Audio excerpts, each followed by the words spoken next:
I do hereby welcome all the delegates, dignitaries, and especially Dr. K.S. Radhakrishnan, Chairman PSC, to the international seminar, and to MGU University. Thank you. Vandanam Mahatma. Honored guests, distinguished delegates, friends and colleagues. The Mahatma Gandhi University is indeed fortunate to have the presence here of a philosopher, a computer scientist, a music conductor and educator, a mathematician, an inventor of musical instruments, a linguist, music therapist, a humanist, computer technologist, sound technology and sports. Many stories come to mind of the young prodigy set to play a simple Gita on and on for a year, with the guru never bothering other than to shout at him when he tried playing something else. What a way to open the mind of the young boy to this transfinite autonomy. A warm welcome to each and every one of you. Let me take this opportunity to welcome each and every one of the delegates, the keynote speakers, and members of this inter-university Center for Science of Music to this international seminar. And I hope and expect that the next few days, the deliberations that are being conducted here would open up new avenues for collaborative research and scientific studies in the science of music. With these words, I think we could perhaps start the first session of the day, and a warm welcome to each and every one of you to the audience. Thank you.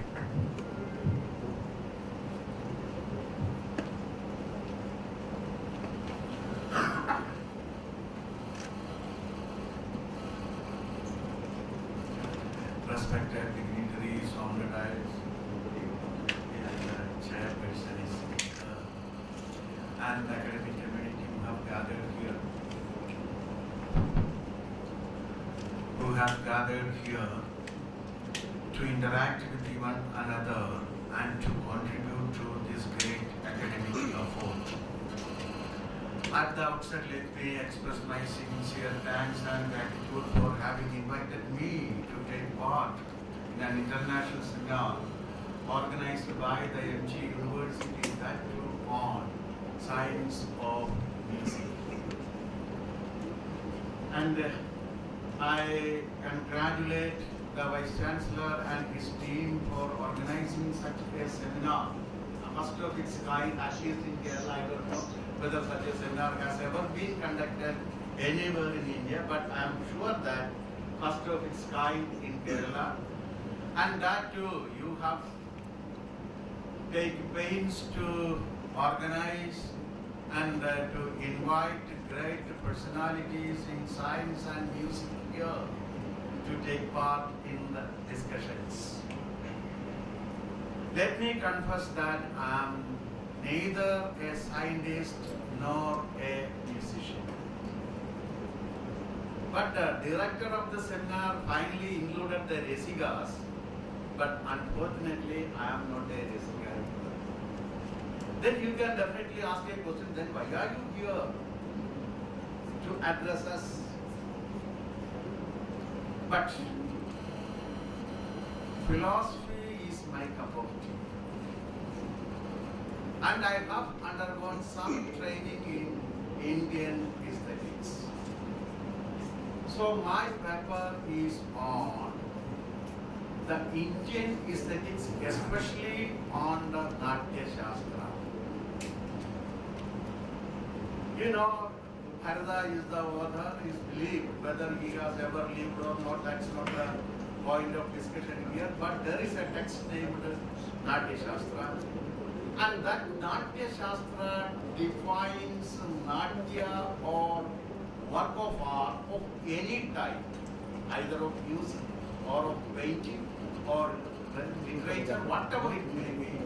Work of art has been defined as the Natya, the work of art, is the fifth Veda.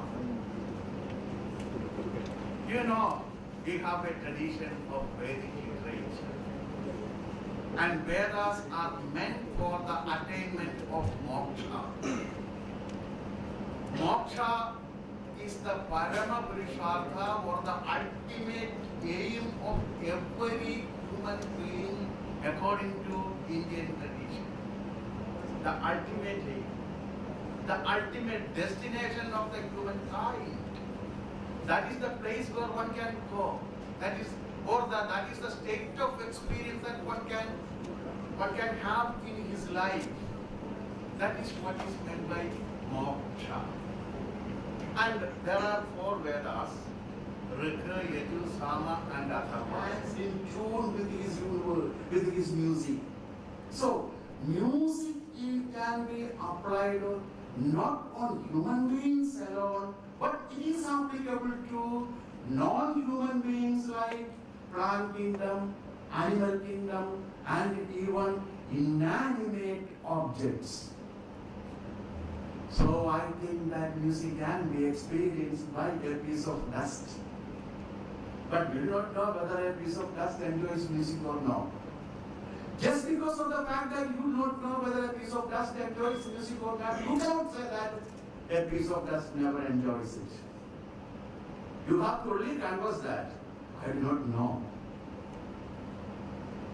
But you can experience the enjoyment of music by the plant kingdom, the animal kingdom. The animals and plants, they enjoy music like human beings. If they are able to enjoy music, why should you deny the enjoyment of music to a piece of dust? Just because of the fact that a piece of dust. After all, man is created from dust. And he has to go back to dust. And I do think, according to Indian traditions of aesthetics, that there is music in a piece of dust. But the only thing is that the musician must be able to realize it. The musician must be able to realize it. Just because of the fact that you know music, you can never be treated as a great human being or a great musician. According to Indian traditions, especially in our Adi Kavya, the first literary work of the Indian culture, is time over? No. Enough time. Okay, thank you. See, Ramayana. You know the story, at least you must know the story of Ramayana. It is a fight between 2 persons, one Rama and another Ravana. You know, Rama is the hero. Ravana is the villain according to the new terminology. And in Indian systems, one is the Sura and the other is the Asura, the hero and the villain. The greatest musician of Ramayana is not Rama, but Ravana.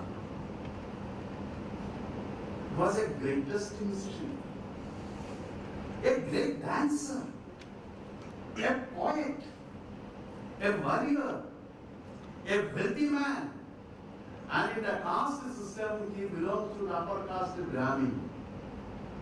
But he has never been termed as a cultural leader according to the Indian systems of thought. Why? It is because of very simple fact that he has used all his talents for his own benefits alone. There is a question in the Holy Bible, especially in the New Testament, what have you done with that talent? The talent is your own birth, your own life, your own body, your own mind, your own spirit. What have you done with it? Have you ever tried to spread light with whatever you have with you to the world? If you are able to spread light, spread happiness, spread pleasure, and ultimately spread ananda, then you can be a great artist. This is the Indian system. So, only 5 minutes left. This is the Indian concept. So what I'm telling is, the aim of a musician or an instrumental musician or a person who enjoys music is to make use of his entire energy for the welfare of the universe as a whole, not for the welfare of the human beings alone. It is meant for the entire universe. So, my dear friends, the moment you are able to make use of your talents for the welfare of the entire universe, giving them ananda, to make them to enjoy ananda, becoming in the lineage of the rishis. So a great artist is a great rishi according to Indian tradition. So let me conclude with a very small story related to Tyagaraja, a great Carnatic musician and vocalist of our tradition. See, he was always singing songs on a great king named Rama of Ramayana. Then the real king of his times approached him and asked him to sing some songs about me. Then I shall give you money.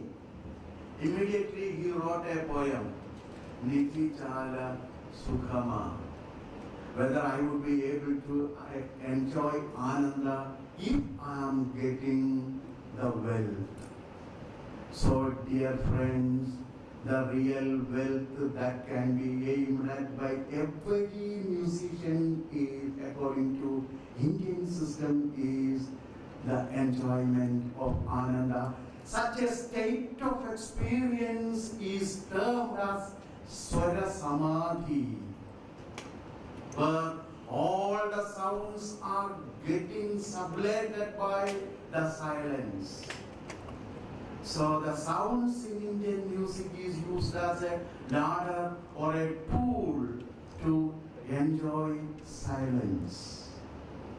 Nowadays, unfortunately, musicians have forgotten this fact and they are making too many not sounds but noise.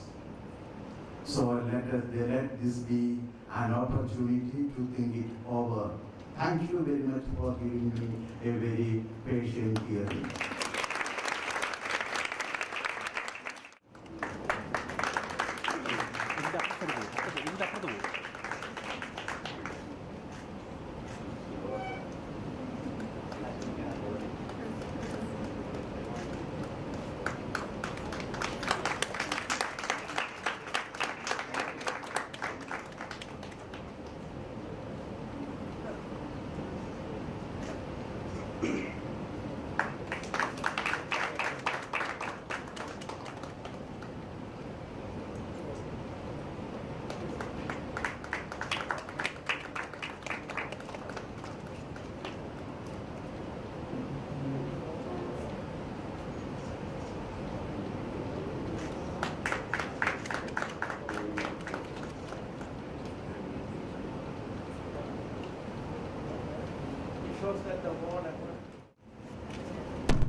Hello. Good morning, everyone. I'm really happy to be here to present a paper on the topic music with and without language. The key factors taken for discussion are thematic content, meter and result creation in musical compositions based on Indian music, more specifically Carnatic music. India is rich in culture. Like all other art forms in India, music is also said to have originated from the Vedas. Samaveda is said to have laid the foundation for Indian classical music. Initially, the hymns were set to musical tunes using 3 notes and later developed into 7 thus completing an octave. These are the facts we are familiar with. In epics, Puranas and other Sanskrit works, we find many references to music, which shows that language and music gradually developed together. The Vedic recital, the rituals and ceremonies in which music had an important role were connected with religion and spirituality. Thus later music was extensively used for religious ceremonies and worships. Here begins the journey of sacred music. Much later, where many composers like Haridasas, Jayadeva, Trinity, etc. composed different musical compositions, the content was always bhakti.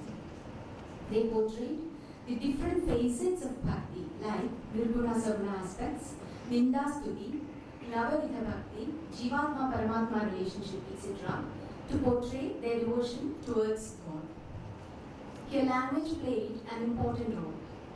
The meaning or content of the composition itself communicated well with the listeners. In these compositions, music was used as a vehicle. Bhava, predominant in Pradesh, is brought up through its levels. The importance of music is very high in Bhava creation. Carnatic music is most popular in the 4 states of South India, that is Andhra Pradesh, Karnataka, Tamil Nadu and Kerala. We find profuse number of compositions in the 4 vernacular languages and Sanskrit. How many of the listeners know all these languages? Hence it is clear that the music content of the compositions are enjoyed at a great level. There the listeners are connected directly with the raga bhava of the composition sound. In Carnatic music concerts, improvisation including alapana, tana and swara singing, that it is called pure music, listening to which we enjoy the rasa of Gana. There we enjoy only the Gana rasa, nothing else, because we are not using language while singing alapana, tana or swara singing. We just use music only. Apart from language, there are certain other factors which contribute to the aesthetics of performance. According to R.C. Mehta, the timbre, volume and tempo in all their countless varieties form the true foundation of musical data and aesthetics of music. Again, regarding the influence of music, he states, a popular conception of the aesthetics of music will be found in the notion that it takes the character of the words or sense used by it. In quite a few articles published on musical aesthetics in the periodicals published in India, music and its effects are described as having its character from the songs or the compositions sung in them. The whole world of instrumental music has been totally ignored, except that it has been given a very superfluous treatment and not subjected to any investigation into its aesthetics. When we consider the question of influence of music, we should be clear in our mind that it is primarily music, that is, of arrangement and movement in sound that we are concerned with, and not literature or a variable or rhetorical stress in a musical utterance. The instrumental concerts are very popular today. Solo performances, duets and fusion are part of stage performances now. There also the listeners are elevated to a higher level of enjoyment through the absolute music. Nobody even think about the lyrics of the compositions played on the stage by instrumentalists.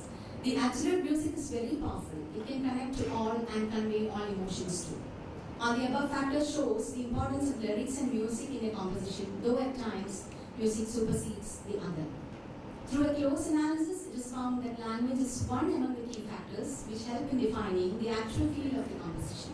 Along with that, the rare phrases, subtle gamakas, the mindset of the performer and the listener all add to the successful give and take between the performers and listeners. Good morning to all. The production of raga and sound is study based on Indian music and physics. We have several explanations in music. Music means creativity, movement, vibration, growth. It is the organization or union of pleasing sound or word. That is physics. Physics is the study of matter and energy such as light, sound, heat, etc.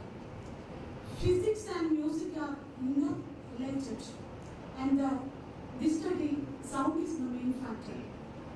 Sound, which means that the sensation produced by stimulation of the organ, hearing by vibrations transmitted through air or other medium.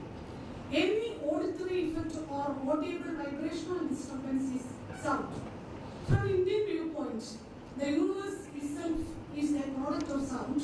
Our modern Big Bang theory suggests something similar, as the beginning there was a single point and the universe was created with a gigantic explosion.